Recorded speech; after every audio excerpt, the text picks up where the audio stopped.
This is both a story of building a successful business, of how one business idea evolved into a completely different business model, which grew into a global success story, and also an insight into the potential of outsourcing and offshoring. Why so many recruiters are embracing it to enable scalability, efficiency, and also to access expertise we possibly don't have in-house. I'm joined this week by Group CEO and founder of the IMS Group, Amit Somaiya, who shares with me the IMS journey, why and how so many recruitment agencies use it, and Amit's view of outsourcing, not offshoring future. Having seen so many of our members do this successfully, every one of us needs to understand its potential. There is a global workforce out there and we need to understand it. Enjoy.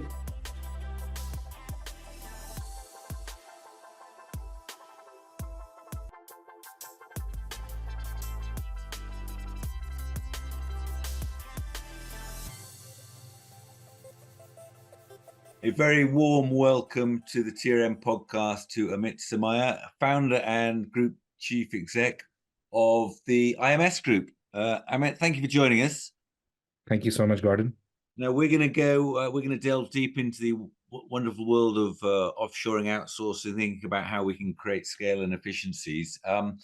Can you just, for those people who are maybe not aware of IMS, would you just sort of talk a little bit about the journey, where the business came from, where the idea for IMS came from when you set it up, and kind of what problem you were trying to solve? Certainly, Gordon. It was an interesting journey as to how this all came about. I don't come from the recruitment industry. Many of us don't. By profession, I'm a chartered accountant. So I come from the accounting and the finance background. Numbers, yeah. Numbers come naturally and come from a family which had diverse business interest. One of them was into software development. So we had a company which was developing software solutions way back in early 2000, 2005, in that 5 years time frame. So we were developing solutions, and we were developing software solutions for the recruitment sector. And it was during that tenure, I came in contact with a lot of recruitment companies based out here in the Western markets, especially in UK. And we were trying to actually, understand the problem statement of the industry, and we were trying to see if they would be interested in our software solution. Unfortunately, the software did not work out. But that journey of, researching this industry, meeting a lot of players inside this industry, gave us insight as to what was the problem at that point in time. And during that time, I still remember, the markets were really booming. And what one company said to me really started me thinking. So they said that, we don't want your software, so please don't call us for that. But I've got so much jobs coming in. If I can just get my hands on a good recruiter, that's what I really want. Can you give me a recruiter? If yes, let's talk. If no, forget about it. So I still remember me traveling back to India, and that entire conversation, hang on to me for several days and the following weeks. And I realized that, there is a trick we are missing out over here.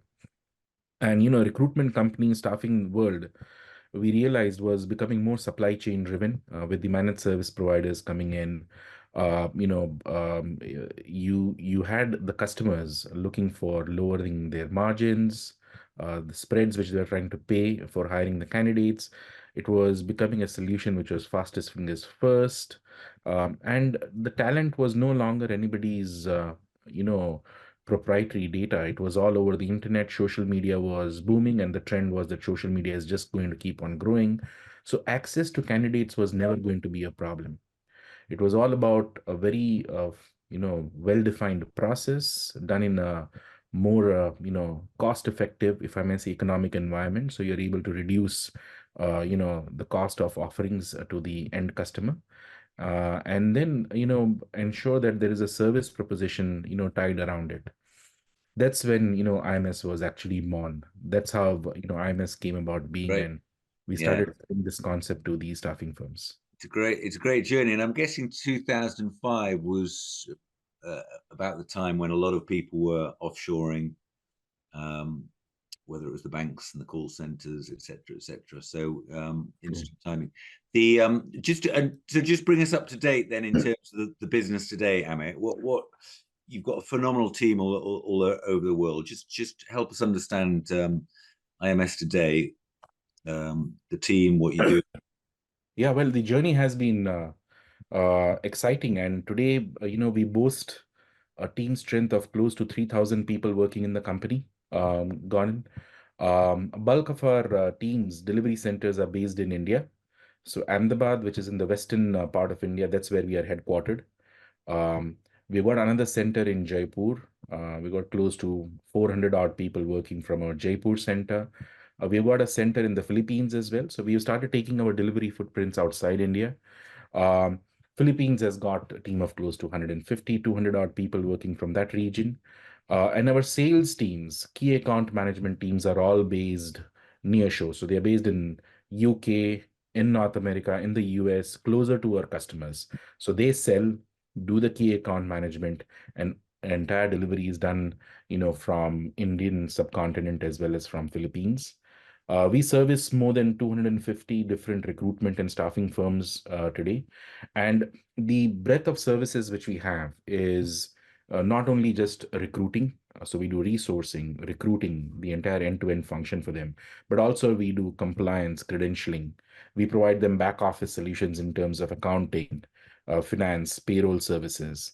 And now we have added to our portfolio, outsourced marketing services as well as outsourced IT services for the recruitment sector.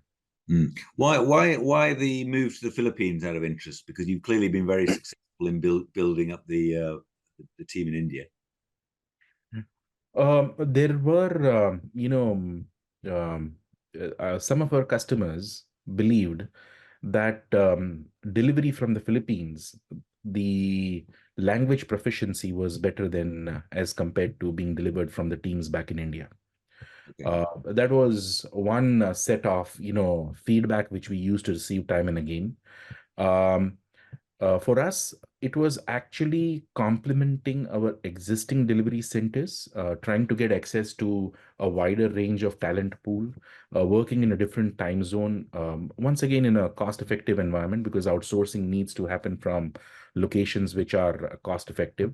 So we tried to get inside a time zone which was closer to the Australia belt, so we can deliver to our customers in that same time zone, and also get access to language capabilities, other than English as well, like Spanish. A lot of Filipinos speak Spanish as well. So it was trying to complement our existing delivery and make it, much more enriched. Love it. So you know, we've spent a lot of last year, which is obviously quite a tough year for a lot of recruiters, where the job flow slowed up, and a lot of last year was about business optimization. So it was about efficiencies, it was about productivity, and ever since we've been introduced to IMS, we've got more and more members that have started working with you. The feedback is always exceptional. Um, I'm really interested in your take. Obviously, you've got this team you're working with, recruiters all over the world. How common is offshoring and outshoring these days, and where is it going? What arguments are you coming against, and what's stopping people ever doing it? Because on paper the argument is so compelling, we can do this incredibly efficiently with highly trained people. So what is stopping people embracing this in 2024? Yeah. Well, the more progressive staffing firms, the larger global players have already embraced it. So this is, a strategy which is 2.0 for them. They've already gone through the first phase of outsourcing. Some of them have got their own captives. Quite a few of them are also outsourced with us. Um, it is the smaller, mid-sized recruitment staffing firms who probably are very insulated inside their local markets. They still grapple with this idea whether this can actually work. Uh, but compared to 5 years back, Gordon, I must confess, the markets are more educated today. They're more open to this concept and this idea. There are apprehensions how it might work and whether, culturally the teams back in India or in the Philippines will be able to understand as to what their businesses do. But once you are through that first 3 to 4 months phase of hand holding, exchanging the business strategy, training, it works like a miracle. So the doubts are primarily around whether the teams will be able to understand their business models Mm. and will be able to deliver to their expectations. But so as an offshore service provider, our role is to actually walk them through that journey, help them design the strategy, because the strategy inception is very different for different types of businesses, and Mm. that's where we have to be very careful, so we set the right expectations and the right KPIs for the teams which are delivering to their businesses. Everybody who works with you just tells me that it's like having an extension to the team, because of this, they're dedicated people. I'm quite interested when obviously we work with recruiters who have up to 150 heads typically, and everything from startups through to scale ups, etc.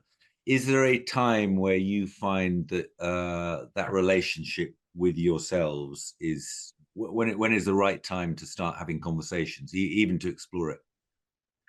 I guess the perfect time is actually any time. It's right now. Because the entire market, the economy, especially the recruitment and the staffing industry, is through a major phase of, innovation. You got AI, you got machine learning, you got robotic process automation coming in. It is the right time to start shaking up your businesses and your processes today.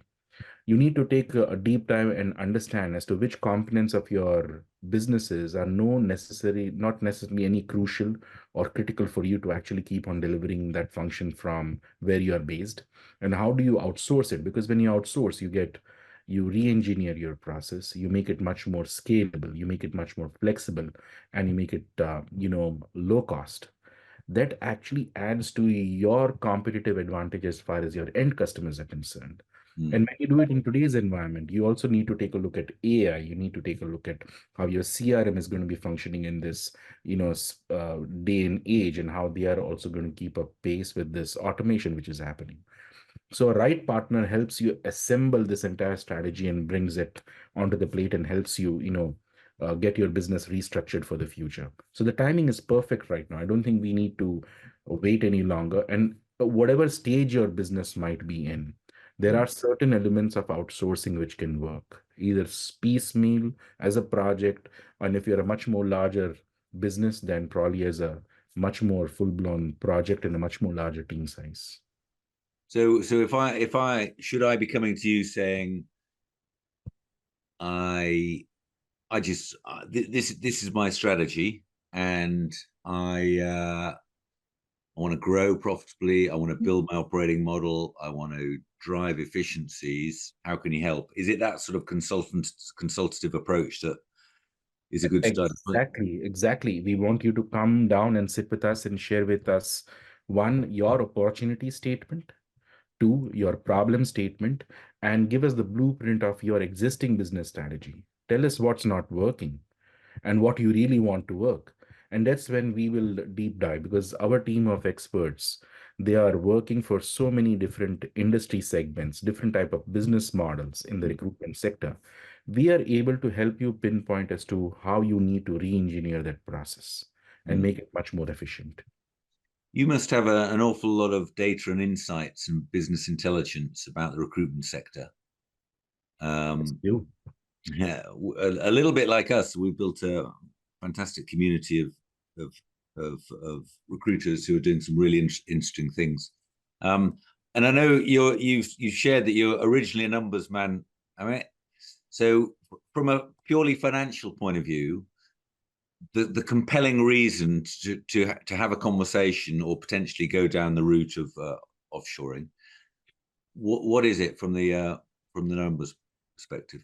So when you outsource, for every dollar or every pound invested, on an average, your ROI is 4 times, 5 times. Uh, that's an average which we actually are seeing across all our client segments. It can be as high as 9 times, 10 times. So there are, Yeah. depending upon the nature of the project, whether it's perm or contract, depending upon the industry segments or how strong that particular brand is, um, it can be as high as 9 or 10. Mm. And for certain projects, it is as low as 2. But on an average, you can see a 4 to 5 type of an ROI for every dollar or pound which you spend. Now, what you must also understand is outsourcing is not a magic solution. It's not like you spend the money and you get the return. I think at the end of the day, what we are good at is when you come with your problem statement, if it is absolutely broken, we also advise and tell you outsourcing is not your solution. Mm. So at the end of the day, it also depends upon what is your business model, whether you're in the right industry, whether you've got the right set of people working inside your teams to get that type of business working for yourself. But typically, those are the type of ROIs which we deliver. Wow, that's pretty significant. Does I'm just interested. We'll come on to marketing in a moment because I'm quite interested that you've shifted into marketing.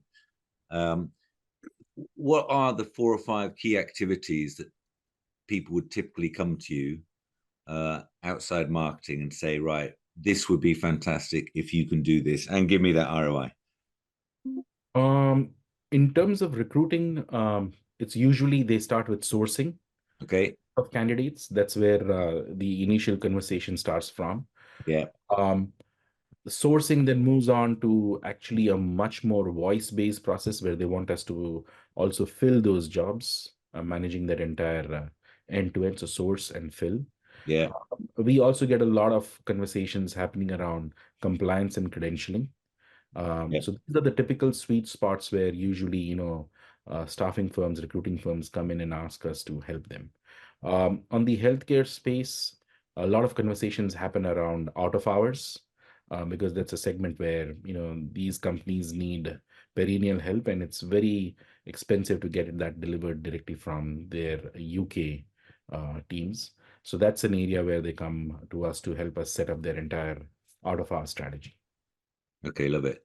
Right, so let's go on to marketing then. I'm interested in that. Obviously, marketing has become integral to any successful recruitment business and is merging into sales almost to be a single function. But I'm quite interested.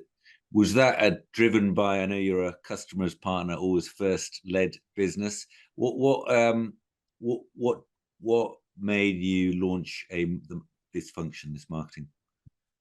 See, I think there is, it was a natural convergence and, progression inside that segment of services.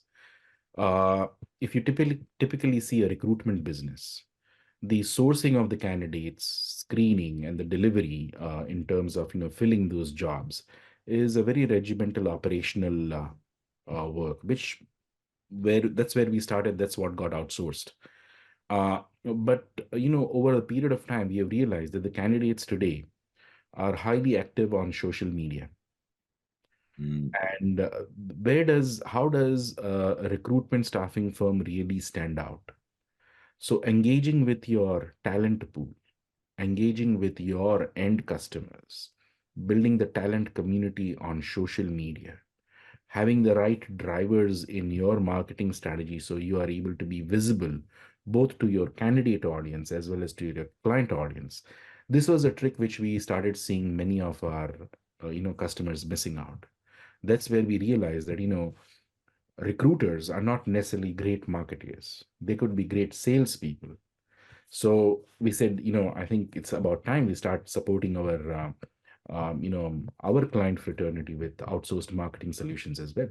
So that's how the inception of IMS Enhance happened. That it's the brand is called IMS Enhance, and that's where we, with over 15, 16 years of track records supporting recruitment staffing brands, more than 200 brands which we work with, the insight, the knowledge, the research we have as to what works in marketing, that's all capitalized inside that brand. And our teams are there to help you become more efficient from a marketing perspective. Yeah, no, absolutely fascinating. The I want to go back to something you touched on before in terms of AI.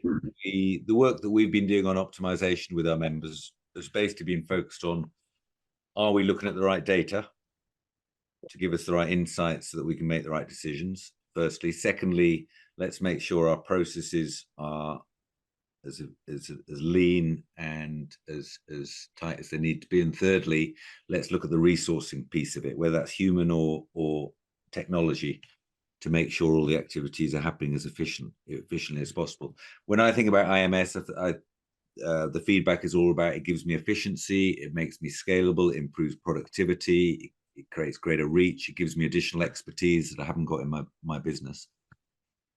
How do you embrace AI and automations in terms of this service that you offer, and how do you see it changing the world of recruitment? What are you seeing with the reach that you have? Yeah, so this one, Gordon, is very interesting because um, it's also going to deep dive into the realm of what probably is out there in the future for all of us. Um, um, my take on this topic is that AI is definitely here to stay. One, it's not a fad. Second is it's going to be more of an enabler for us. Um, so just like you had the advent of the CRMs, people thought, oh, recruiters are supposed to be dead. But CRMs just made recruiters more efficient. AI is, the new age CRMs on steroids. And you bundle that with, process automation on top of it. It helps to make recruiters far more efficient and effective.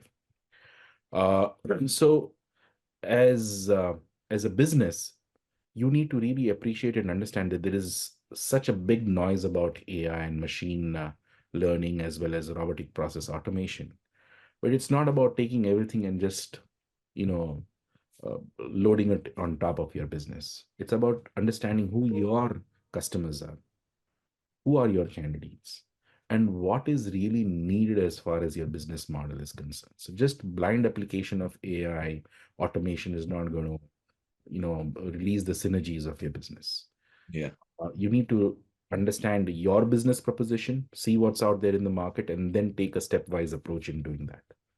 Now at IMS, our teams, where we are working for some of our larger customers, and they are global players, they got a very definite technology roadmap.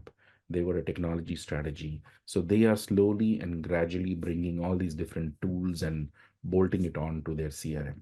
So our teams are trained and they work with many of such tools and technology from time to time. At the same time, we have created a new division. We just launched a new division end of last year, which is called IMS Nuclei. And IMS Nuclei has actually got a team of technologists who are sitting there. And this team actually works hand in hand along with our recruiting teams, IMS people, trying to understand our existing customers, what their technology stack looks like. Because any recruitment company today works with half a different tech stacks. Sometimes their existing tech stacks are not also not well you know collaborated or integrated. Mm. So trying to understand what they have, what needs to be more efficiently uh, brought inside the system, what are the different tools which can be brought in as a bolt on, what could actually be developed as a bespoke system. And then those tech teams actually work hand in hand with our client to create their roadmap and strategy for the future, which also includes cybersecurity, because data protection in today's day and age is phenomenally important as you deal with the personal data of your candidates. So, what we've done is we have tried to actually circle around cybersecurity, data protection, AI, machine learning, evaluating your existing tech stack and what's out there and what probably you need to develop and help you bring that entire strategy together. That's our first step inside this domain. Yeah. It's really interesting because I was thinking about our members, and I sort of described the demographics of the TRN community. Pretty much every member, owner manager of the business is a successful recruitment consultant, billing manager, leader who decided to go on their own. And the skill sets that you actually offer are the bits that are the areas from which many of our members have not come. So whether it's the marketing piece, or it's the operational building the operating model, or as you described there, unpacking the ultimate text. And it's really interesting. I was just sort of reflecting a little bit on the expertise that you must have internally that you can share in terms of best practice, which is something that we do an awful lot of. How is there a way in which you, or is that done on a client by client basis, whereby you give back all the expertise and everything you're learning back to your clients to help them understand what you're observing as best practice? Yeah, it is client by client, because what tends to happen is each customer at the end of the day is very unique, driven by the fact that their vision and their internal business strategies are very different. So once we get a better appreciation as to what is really important for them and what is really not working inside their business, that's when we are able to give them the necessary insight as to what best looks like for them. Yeah, no, really interesting. Okay, what do you? What's next for IMS? What are some of the exciting new plans? You've done Philippines, you've done marketing. What's coming next? Well, I guess the technology piece which we've just launched is going to keep us busy for a while, Gordon. And that's a much, much more larger remit in market. So as of now, we are, all focused on making that service portfolio stronger and successful. So that's where all our attention is as of the moment. Fantastic, good, very, very exciting. And what is inspiring you? Any organizations? What is inspiring you at the moment, Amit, in 2024? Well, whether it's 2024, whether it's 25, or what's 26, what inspires me each day is, helping the staffing industry be more effective and profitable. That's what we tell all our customers. At the end of the day, when you make a win and you score a goal, that's a testament that, the strategy at IMS is absolutely working. And I guess that credo is keeping the inspiration alive for a lot of the team members, in the organization. Everybody is geared to ensure that the client at the end of the day is super excited by what we deliver. Love it, love it. So I do. Anybody listening who wants to investigate and understand a little bit more, I can certainly tell you that all the feedback I get from members who've started working with them, and it's a real game changer. One final request from me, Amit. Apparently, recently you did a very good party. I think you're celebrating 20 years, were you? Yes, every year in the beginning of the year in January, we have an annual gala. So the entire organization comes together, and we all celebrate under the same roof. Well, the sky, it's in an open field, because there are more than 2,500-3,000 people who come together for attending that gala, and we acknowledge all our top performers over there. We've got dance, we've got a lot of food, fun. Our customers also come on, to hold the trophies on behalf of their team. So it's a great, great event. Love it. Well, listen, just so you know, I'm clearing my diary because I've heard it is a great event. I'm clearing my diary for next January, and Absolutely. You're I most will be welcome. available. Absolutely. Come with your camera. You'll get some amazing shots. Listen, it's been absolutely fascinating, and congratulations. You've built a phenomenal business in 20 years, and it's been really interesting to see what you've built and to be involved with you. So thank you. We'll see you again, and we look forward to working with you in 2024. Thank you so much, Gordon. It was a pleasure. Don't forget to follow the TRM podcast on Spotify or Apple Podcasts for a new exciting episode every week.